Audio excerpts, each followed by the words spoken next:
বন্ধুরা, ঘরোয়া পদ্ধতিতে আপনার হেয়ারটি সিল্কি, স্ট্রেট, স্মুথ এবং স্ট্রং করতে চাইলে আজকের হেয়ার জেলটি অবশ্যই ট্রাই করতে হবে।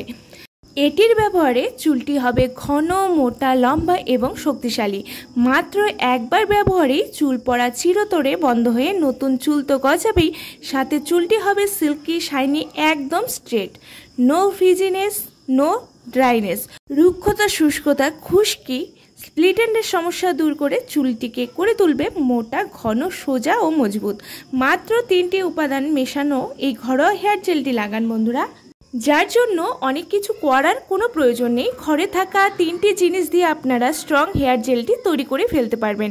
কিভাবে তৈরি করব দেখে নেওয়া যাক। তার আগে বন্ধুরা, আজকের ভিডিও ভালো লাগলে অবশ্যই লাইক, শেয়ার করে পাশে থাকবেন এবং আমার চ্যানেলে নতুন হলে সাবস্ক্রাইব করতে কিন্তু ভুলবেন না। এবার যা করতে হবে, একটি পাত্র নেব এবং গ্যাস জ্বালিয়ে দেব ও দিয়ে দেব 1 গ্লাস পরিমাণে জল। অবশ্যই খাওয়ার জল নিতে হবে, আর চুলের লেন্থ বড় হলে জলটিও বাড়িয়ে নেবেন।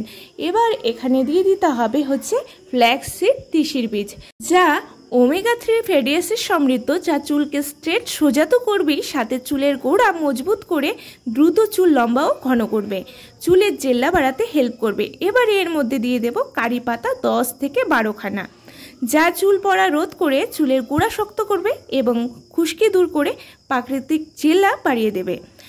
এবার দেবেন 1 চা চামচের পরিমাণ মেথি দানা। মেথিতে প্রচুর পরিমাণে প্রোটিন ও নিকোটিনিক অ্যাসিড থাকে, যা চুলের ভেতর থেকে পুষ্টি যোগায় এবং চুলকে মজবুত করে তোলে। 3টি উপাদান দেওয়া হয়ে গেছে। এবার এটিকে ভালো করে ফুটিয়ে নিতে হবে, একদম কম আছে। 7 থেকে 10 মিনিট অনবরত নাড়াতে হবে এবং জাল দিতে হবে।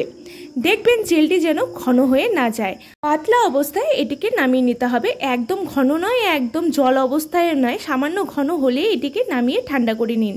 দেখুন এখানে জেলটি সুন্দর কালার এসেছে, জেলটি তৈরি হয়ে গেছে। এবার ঠান্ডা করে এটিকে ছেঁকে নিতে হবে। এবার এটিকে সবগুলো উপাদান আমি এখানে ঢেলে দিচ্ছি। ঢেলে দিয়ে তারপর ভালো করে চেপে চেপে জেলটি আমি এর থেকে বের করে নেব। ভালো করে বের করে নেওয়ার পর, সম্পূর্ণ জেলটা বের করে নেওয়ার পর, এর মধ্যে এখন অ্যাড করতে হবে আরেকটি জিনিস। আর এই যে দানাগুলো রয়েছে এগুলো কিন্তু ফেলে দেবেন না। এগুলো যদি পেস্ট করে মাথায় মাস্ক হিসাবে অ্যাপ্লাই করেন তাহলে কিন্তু খুব ভালো রেজাল্ট পাবেন। এরপরে অ্যাড করে দেব ক্যাস্টর অয়েল, 1 চা চামচের পরিমাণ ক্যাস্টর অয়েল, যা চুলের গোড়া শক্ত করতে হেল্প করবে, সাথে চুল পড়া বন্ধ করে নতুন চুল গজাতে হেল্প করবে। এবার অয়েলটি মিশিয়ে নিন ভালো করে মিশিয়ে নিলেই কিন্তু রেডি হয়ে যাবে আমাদের হেয়ার জেলটি। এরপরে একটি স্প্রে বটলে ঢেলে নিন, আর যদি তা না থাকে একটি কটনের সাহায্যেও লাগাতে পারবেন এই জেলটি। ঢেলে নিয়ে আমি স্প্রে বটলে ঢেলে নিয়েছি। ঢেলে নেওয়ার পর এটি কিন্তু একদম পারফেক্টলি রেডি হয়ে গেছে। এবার কিন্তু চুলে অ্যাপ্লাই করে নিতে হবে। চুলটিকে ভালো করে প্রথমে আঁচড়ে নিন। আঁচড়ে নেওয়ার পর পুরো চুলে লাগিয়ে নিতে হবে। প্রথমে মাথার তালু, সিথি ভাগ ভাগ করে গোড়ায় গোড়ায় লাগিয়ে নিন ভালো করে, যাতে স্ক্যাল্পের গোড়ায় গোড়ায় জেলটি পৌঁছে যায়। তারপর পুরো চুলে লাগিয়ে নিন এবং লাগানোর পর ম্যাসাজ করে নিন পুরো হেয়ারটি। চুলের আগা থেকে গোড়া পর্যন্ত লাগিয়ে অপেক্ষা করুন মাত্র 1 ঘন্টা। তারপর ওয়াশ করে নিন। আমি এটি আগের দিন রাত্রিবেলা লাগিয়ে পরের দিন শ্যাম্পু করি, আমি দুর্দান্ত রেজাল্ট পাই।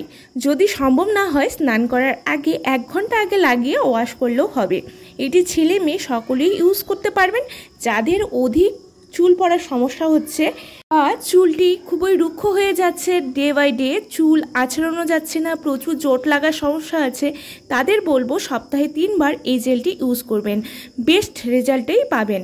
তাছাড়া সপ্তাহে 2 বার ব্যবহার করলেও চলবে। এই জেলটির উপকারিতা এতটাই যে কুচকানো চুলকেও সোজা সিল্কি করে দেবে যদি রেগুলার ইউজ করেন। দেখবেন চুলটি এত সুন্দর শাইন চলে আসবে, দুর্দান্ত ফল পাবেন।